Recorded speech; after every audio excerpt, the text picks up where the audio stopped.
ลอกหลิน187 แสนดีทำนังจำปูในมันไก่กาหือในหมอกรเขาเตลูกดีเจ้าเมืองปอกแปดนองโมนะแหเนเซียนตั้งกว่ามันเนี่ยค่ะเนาะเจ้าจ้าพี่น้องเขาสนใจลอกหลินนั่นมันไก่กาหือเนี่ยค่ะข้าวยามมันก็เพราะว่าลูกดีเจ้าเมืองนั่นแห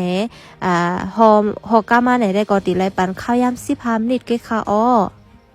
เตอำป้อไก่เว้งแห้งเนี่ยค่ะตีจำกันดังจ้องทำนังจำปูไว้ค่ะเนาะกาคันลอกเล่นตั้งแต่เฮาค้าขายมาเบอร์ป่นมา6เหรียญเลยค่ะเนาะตั้มขายไว้178 แสนยาวก็85 แสนลูกดี85 แสนเนี่ย87 แสนเนี่ยต่อเหลียวใน80 ปลายในอัมมี่เอาค่ะเนาะเป็นกว่า1ล็อกในปากไป15 แสนปากไป20 แสนเนี่ยค่ะย้อนเปว่าเส้นตั้งวันในเฮาค้าตีสื่อบันกรุงกรีดเนี่ยค่ะเนาะ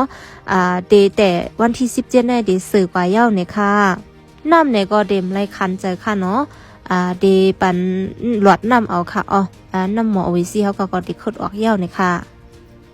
ในก็เดเป็นดีทำนังจำปูเนี่ยค่ะเพราะว่าเผียวดีในเย้าเนี่ยก็ป้อหึงป้อนั้นก็ติดถึงเย้าค่ะเส้นตั้งมันก็หยาบสีเนี่ยค่ะเนาะแต่เป็นเส้นตั้งกัตยาค่ะตั้งแต่เลินนูนบามาในเขาคัดตั้มขายข้าวยาม2 เลินในค่ะเนาะขายออกการล่องปอกมัน30จะในเอาค่ะต่อถึงวันมื้อในเนี่ยหมอกวันเขาก็เลยมาส่งแขกปันกูวันเนี่ยค่ะเนาะ1 วันในที่สุดมันในขายออก2 ล็อกซะในค่ะสังเกตว่าพี่น้องเขาสนใจอยู่เนี่ยได้ก็เน็ตมาตุ้ยไว้ค่ะเนาะต่อเหลียวในเนี่ยล็อกอันหังดีๆมันก็ตึกกึดอยู่นะคะกึดกอมบอนนำเยาค่ะเนาะ1 ล็อกป่าปลายในเนี่ยจะเป็นคันห้องมันก้วยค่ะสังว่าอะไรเจอถูกเจอเนี่ยได้ก็มาหลีด้วยดังนอกมันแหเสร็จกาขันมันดีเจ้ามันกำซื้อก็อะไรอยู่ค่ะเนาะ